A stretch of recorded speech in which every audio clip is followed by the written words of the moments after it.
nilagay ni Marcos, ano ba ang accomplishment nito? Ito. The new chief PNP is a very senior officer in the PNP.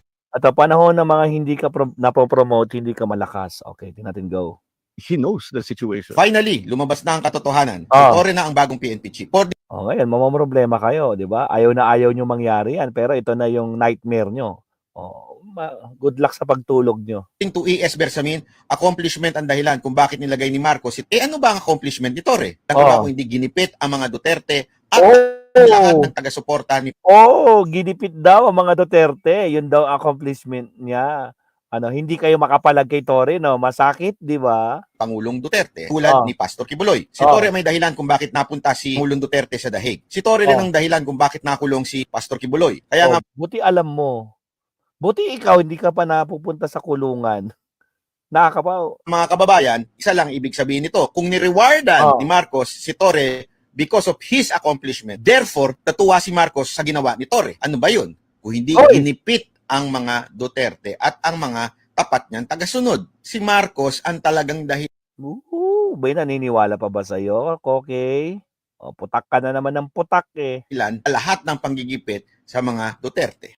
The new Wait lang. Mayroon ba tayo yung kanina ni Torre? Parang may na-share ako kanina, no? Parang may na-share ako. Teko lang. Oy, pati si Jinggoy, ito oh. He is not a good choice. Ngayon lang nagkaroon ng napaka-arroganting PNP chief. Really? Arrogante ba talaga? O ginagawa lang niya yung trabaho niya? Jinggoy, ano na? Nasa tingin niya, Mabsat? Hindi daw good choice si Torre, Mabsat. Naku po, lumalabas talaga ang kulay ng may mga kan, no? May mga problema kay General Torre. Paano kasi, di ba? Pinagtatanggol niya rin si Digong. Itong si may utang na loob tong mga Estrada to kay Digong, malamang. Alright. Ito, Mabsat. PM or Figaro Major General Nicolas Torre III, the 31st Philippine National Police Chief. Sabi dito, career background. Ano pa ang track record niya? Led the arrest of the former President Rodrigo Duterte in March 2025. Member of the National Police Academic Tagapaglungsad Class of 1993. So in short, 30 plus years na, no? Formally assumed the post as Director of the Police Regional Office of Davao, PRO, on June 16, 2024. Ito yung panahon na nag-uumpisa na yung paglusob sa kaharian ni Son of God. Appointed as 49th Director of Criminal Investigation Detections Group or CIDG on September 2022 pagkatapos mahuli itong Son of God weeks after leading the high-profile arrest of Pastor Apollo Kibuloy in Davao City. Next, previously served as a as a chief of the Quezon City Police District position he assumed in 2022. Held several key positions in National Capital Region, including Deputy Regional Director for Operations, Chief of Regional Staff, Deputy Director of Philippine National Police Academy, and Deputy Director for Operations, Criminal Investigation, and Detection Group or CIDG. Paano ba yan, Koke? Ano bang record? Iyak nyo na lang yung record niya. Masama ba loob nyo, di ba? Nako naman. Di ba, Mabsat? Si Koke talaga, no? Masama ang loob, Sir Leo. Grabe, itong si Koke, ngawang-ngawang ngit-ngit. Inggit lang. Wala rin mapapatunayan to. Koke, babantayan ka ni General Nicolas Torre. Yun lang. Malakas.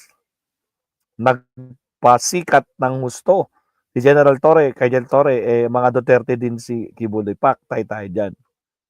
Na-discover si General Torre dahil sa Duterte at Kibulok.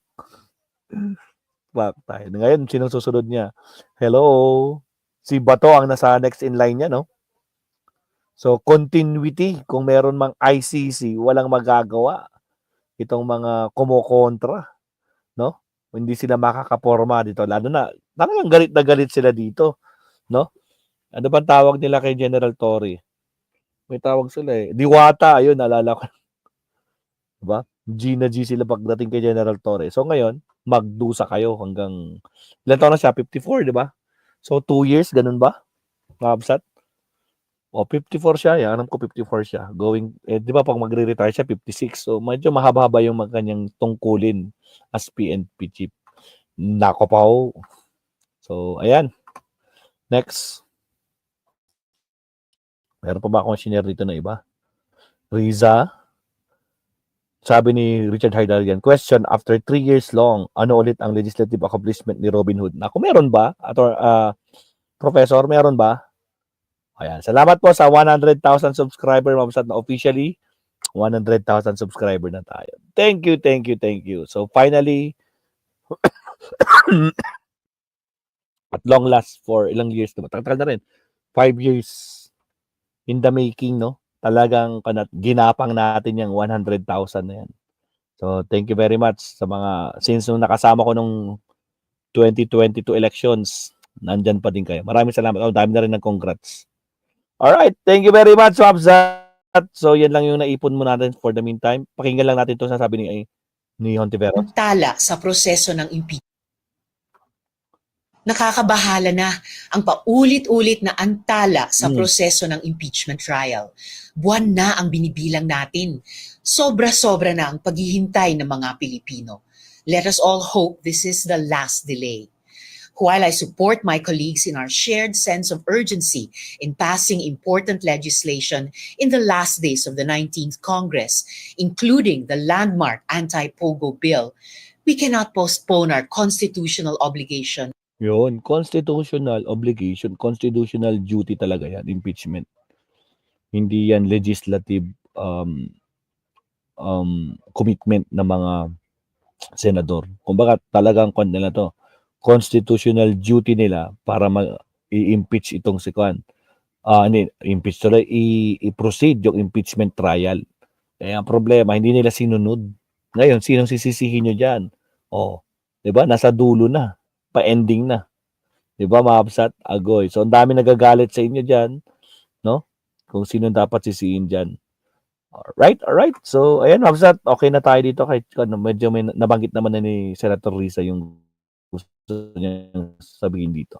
So, thank you very much, Mabsat. Hanggang sa muli.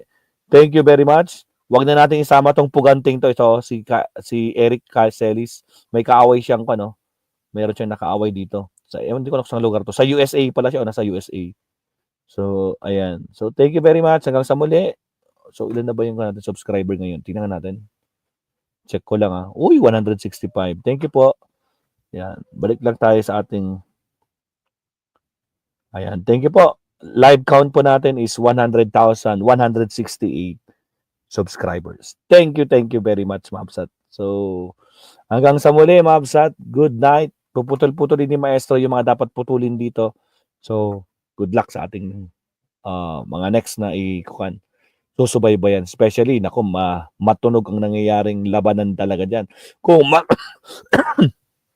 Especially kung matutuloy na June 11, yung readings ng articles of impeachment plus yung kanila gagawin na nilang impeachment court itong Senado on the same day na sinabi ni Cheese kanina. Alright, so thank you very much, Wabsat. Hanggang sa muli, kita-kits tayo sa ating next live. Again, shoutout po sa ating mga moderators at saka siyempre sumasubay kay Maestro na maabot natin ng 100,000 subscriber. Thank you very much, mga Wabsat. Hanggang sa muli. Thank you.